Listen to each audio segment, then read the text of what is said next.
Halo sahabat kece, balik lagi dengan saya Pascal Iskuran di channel Profit Kece. Salam waras. Baik, pada kesempatan kali ini ingin saya sharing sedikit pengalaman saya tentang berorganisasi. Dan topik ini merupakan request atau permintaan dari beberapa teman-teman, baik di Instagram, di Facebook, maupun di kolom komentar YouTube. Jadi sebenarnya saya juga tidak punya banyak pengalaman, saya masih belajar seperti teman-teman, dan silahkan simak video ini sampai selesai. Jika ada yang kurang berkenan di hati teman-teman, silahkan berikan komentar, atau ketika teman-teman tertarik dengan topik ini, silahkan berikan komentar untuk topik-topik yang lain yang lebih spesifik.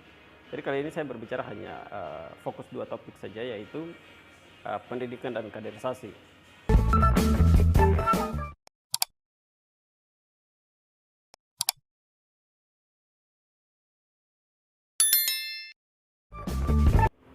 Jadi singkat saja, saya awal masuk organisasi pun saya tidak mengerti apa tujuan saya. Saya mau kemana nanti? Saya mau belajar apa di organisasi? Jadi tidak jelas, saya tidak punya target yang jelas. Nah, makanya ini yang tidak boleh, ini yang perlu teman-teman yang mau masuk di organisasi, terutama untuk organisasi-organisasi yang kelasnya, yang organisasi gerakan, tingkatnya nasional, itu hati-hati ketika tidak punya target. Karena kita akan tidak mendapatkan apa yang ingin kita punya begitu. Contoh macam teman-teman yang mungkin ingin belajar tentang public speaking, atau tentang menulis, atau tentang bagaimana untuk meningkatkan atau memperluas jaringan. Nah, ini hal-hal ini yang perlu harus teman-teman punya. Jadi punya planning yang jelas sebelum masuk di organisasi, karena itu akan menjadi pegangan kita, menjadi dorongan kita untuk belajar atau fokus untuk membidangi satu bidang tersebut, atau menjadi orator, ya itu. Jadi berbicara tentang organisasi, belakangan ini saya sadar ternyata organisasi itu bukan sebuah tempat atau arena di mana kita datang untuk bergaya-gayaan, atau kita datang untuk cari panggung, cari jabatan, cari muka lah, katakan seperti itu, kasar ya. Artinya tempat untuk kita gaya, oh saya harus masuk di organisasi ini supaya perempuan ini dia harus lihat saya, atau saya harus tampil begini supaya perempuan ini lihat saya. Nah, atau saya harus naik, saya harus jadi posisi apa, duduk di posisi ini. Tetapi yang penting punya target yang jelas begitu. Jangan sampai hanya motivasinya hanya untuk dilihat lawan jenis, untuk gaya-gayaan, itu kita tidak akan dapat pelajaran. Karena prosesnya akan kita lewati begitu. Kita akan maunya yang instan saja, yang penting terlihat keren, yang penting terlihat ini. Jadi itu akan tidak membuat kita mendapatkan apa yang ingin kita dapatkan di organisasi itu. Jadi yang saya harapkan, yang pertama tadi saya sudah sampaikan, harus punya target yang jelas, punya tujuan yang jelas, punya kemauan dan komitmen yang pasti gitu. Jadi setelah punya itu, barulah teman-teman tentukan organisasi mana yang saya masuk. Jadi organisasi yang saya mengerti itu, untuk teman-teman yang baru, itu saya sarankan hanya dua hal saja yang teman-teman harus fokus, yaitu pendidikan dan kaderisasi. Pendidikan dan kaderisasi, sekali lagi saya tekankan, pendidikan dan kaderisasi ini merupakan hal yang paling penting. Setiap proses yang ada di organisasi harus kalian ambil peran, ambil tanggung jawab. Jangan takut dilihat salah, jangan takut dilihat banyak orang, tidak boleh, karena itu kita akan gagal dalam berproses. Karena dalam prinsip saya itu, proses itu guru yang bijak, hanya dia yang bisa memberi nilai kamu ini baik atau kamu ini tuntas dalam berproses, atau kamu ini organisatoris menguasai semuanya. Itu kembali ke proses, entah itu mau jadi not tulis dalam setiap rapat atau diskusi, atau jadi ambil tanggung jawab menjadi dalam kepanitiaan, entah itu jadi konsumsi atau jadi transportasi, atau tanggung jawab di bidang manapun. Nah, jangan lihat itu sebagai tugas yang biasa-biasa saja, tapi kalian coba perdalami, kalian harus rasakan betul, oh saya di sini Tujuan organisasi berarti apa? Saya harus apa? Teman-teman yang konsumsi, bagaimana untuk sopan dengan teman-teman yang lain. Begitu, jadi teman-teman harus memposisikan diri sebagai pelayan. Itu poin plusnya di situ. Jadi memposisikan diri sebagai pelayan. Kita sebagai tuan rumah harus melayani yang lain. Dari segi kerendahan hatinya seperti apa, sopan santunnya seperti apa, tata krama, terus pola komunikasinya seperti apa. Nah, itu semuanya dilatih di situ. Nah, makanya kepanitiaan jangan kita atau di transportasi, di konsumsi, jangan lihat bahwa itu bidang yang tidak ada manfaatnya, tidak boleh. Karena itu punya manfaat semuanya. Yang penting kita mengerti setiap esensi atau setiap ilmu yang terkandung di balik bidang-bidang tersebut. Jadi semua proses itu akan kita lalui di situ.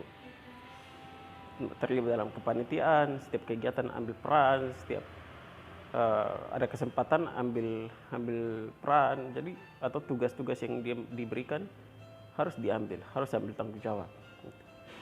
Jadi di organisasi dalam sebuah proses, kalau kita tidak mau terlihat salah atau kita takut salah, itu akan membuat kita gagal. Itu proses itu kita harus siap untuk dilihat salah. Kita harus siap dievaluasi, kita harus siap dikritik. Karena pembentukan kepribadian, karakter kita akan dibentuk dari situ. Makanya saya punya prinsip itu, setiap kali teman-teman yang berproses, saya tidak pernah ketika mereka menjalankan tugas selesai atau dengan sukses, saya tidak pernah memberikan mereka apresiasi atau saya memuji mereka, saya tidak pernah. Yang ada justru saya evaluasi mereka, saya kritik ke mereka. Karena menurut saya ketika saya memberikan apresiasi, mereka akan merasa bahwa mereka sukses dan tidak mau untuk ambil peran lagi, tidak mau ambil tanggung jawab lagi. Mereka akan cukup di situ, mereka merasa diri bahwa mereka sudah sukses. Nah, ini makanya saya katakan bahwa dalam organisasi saya tidak, dalam setiap proses saya tidak ingin kalian puji, tapi saya ingin kalian kritik, kalian evaluasi saya. Itu baru saya hargai. Itu. Jadi itu, jangan pernah takut dikritik, jangan pernah takut dievaluasi. Menjadi pendengar yang baik, rendah hati untuk mendengar masukan dari setiap orang. Karena dari situlah kita belajar. Jadi itu pendidikan. Jadi setiap proses itu kalian nikmati. Harus dinikmati, harus didalami, harus diseriusi. Yang berikut adalah kaderisasi. Itu. Jadi ya tahap awal kita masuk menjadi anggota biasa, nanti berikutnya kita akan jadi panitia, berikutnya jadi pimpinan atau organisasi dalam badan pengurus. Berikutnya kalau Anda jalankan proses dengan baik, kalau Anda memberikan keyakinan terhadap anggota, mereka pasti akan memberikan dukungan untuk Anda bisa menjadi atau mengemban tugas organisasi sebagai ketua atau pimpinan. Jadi prosesnya itu yang paling penting. Proses itu membuat kita akan melatih bagaimana pola komunikasi yang baik, bagaimana kerjasama dalam tim, bagaimana rendah hati, bagaimana menghormati setiap perbedaan. Itu paling penting, kuncinya ada di situ.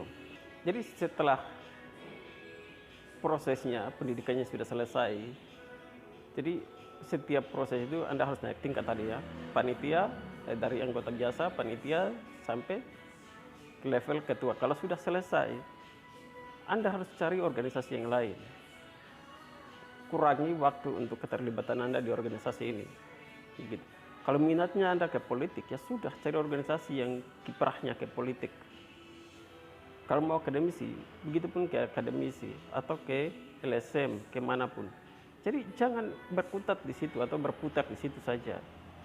Jangan takut di sana resikonya berat atau jangan takut di sana orang baru, tidak boleh. Karena dengan resiko yang kita ambil, dengan tanggung jawab yang kita ambil, dengan orang baru yang kita ketemu, disitulah kita belajar. Disitulah kita akan berdinamika dengan mereka. Disitulah kita akan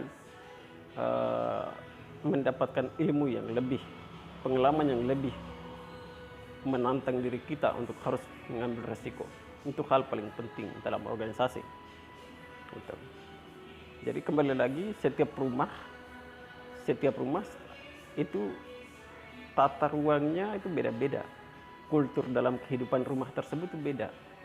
Begitupun organisasi. Setiap organisasi yang satu dengan yang lainnya itu beda-beda. Makanya kita jangan datang dari organisasi datang menggurui organisasi atau teman-teman di organisasi yang lain atau menganggap diri hebat di organisasi lain. Jangan dulu. Setiap rumah itu punya kultur dan cara hidup berbeda-beda, cara berdinamika beda-beda. Begitupun organisasi. Makanya saya harapkan kita semuanya menjadi pendengar yang baik, itu hal paling penting.